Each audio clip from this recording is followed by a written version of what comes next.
بقول لك يا ملك، تفتكر ايه اصعب حاجه في حياتك؟ الثانويه العامه، كليه، الفلوس، الشغل، الجواز؟ كل ده بيبان عادي قدام اصعب حاجه فيهم. هو مش فيهم الحقيقه، يعني انا بره. اول انترفيو في حياتك، اللحظه اللي بتحس فيها انك داخل معركه مش مكتب. هرجع بيك للزمن واقول لك هنعمل ايه. هتشوف الانترو وتجيني مره تانية. ويا مساء الفل everybody، معاكم عمر عبد الرحيم.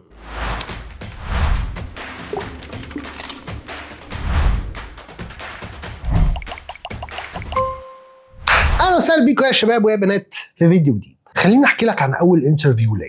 دخلت متوتر، قاعد قبل ميعادي بنص ساعه، كل حد يعدي قدامي يمين وشمال اقول ده اللي اكيد هيقابلني ويطلع مش هو، اقول ده اللي هيقابلني يطلع مش هو، اقول ده اكيد اللي هيقابلني ويطلع مش هو. نادوا عليا، دخلت جوه، لقيت 2 قاعدين سالوني كميه اسئله من اللي قلبك يحبها. وطبعا طول الوقت ده وانا ركبي بتخبط على الجيران وقلبي بيعمل كده، تقريبا بيسموها بيرفرف يعني. وبعد ما طلعت بنص ساعه، بعد ما ابتديت اهدى، سالت نفسي سؤال واحد وسؤال فيه ملامه سيكا: انت ليه ما عملتش سيرش على جوجل قبل ما تقعد جوه الانترفيو بيوم حتى؟ ودي اول حاجه هقولها لك. قبل ما تخش اي انترفيو اعمل سيرش عن الشغلانه وعن الشركه وعن المجال اللي انت داخله. جوجل ولينكدين هم سلاحينك الوحيدين هنا، ممكن يبقى اكتر على حسب المجال، بس دول اكتر 2 هتستخدمهم. حضر نفسك للاسئله الكلاسيكيه اللي بتبقى دايما موجوده جوه اي انترفيو مهما كان شكلها: نقط ضعفك، نقط قوتك، شغال لي دلوقتي، عايز تسيب الشغلانه دي ليه، بتقبض كام.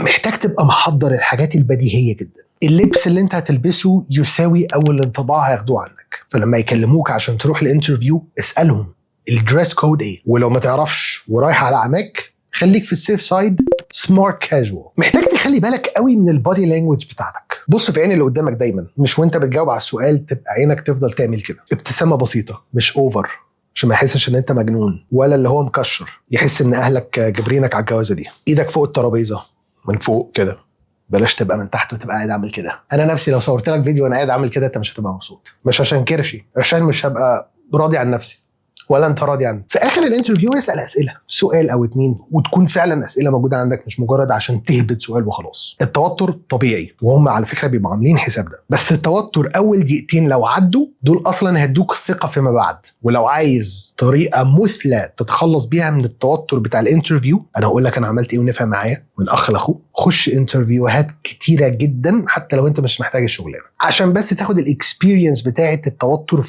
يقل. ودي الطريقه اللي انا جربتها. طريقه تانية ممكن اقترحها عليك واتوقع انها هتقلل بشكل كبير قوي اي حاجه مفاجاه بما فيها التوتر اللي هتقابله جوه الانترفيو. جوجل انترفيو وارم اب، اظن واضح من اسمها. وارم اب ان انت تسخن، في اداه جوجل للتسخين على الانترفيو بتدربك على الاسئله الشائعه، تسمع اجابتك وتشوف ازاي تطور من نفسك كانك بالظبط بتتمرن مع مدرب شخصي ومن غير اي تكاليف. يا معلم الموضوع ببلاش. اول انترفيو مش نهايه العالم بالنسبه لك، وانت لازم تبقى فاهم ده كويس. كل اللي انت محتاجه انك تبقى مجهز نفسك، مذاكر عن الشركه والشغلانه والمجال، تدرب نفسك على الاسئله البديهيه، لان دايما هيقابلك سؤال مفاجئ جوه الانترفيو، فتقلل وجود الاسئله المفاجئه بالنسبه لك، وده هيدخلك بثقه اعلى. وكل ما هتجهز نفسك اكتر وتتعب في التجهيز هينبهروا بيك اكتر وهيحسوا ان انت الشخص المناسب. وكان في كده مشهد لاحمد مكي في مسلسل الكبير لما كان بيعمل زي فيلم شمس الزناتي كده، كان بيقول مثل الحقيقه انا ما اعرفش هو موجود ولا لا، بس هو منطقي جدا: كلما زاد العرق في التدريب قلت الدماء في المعركه.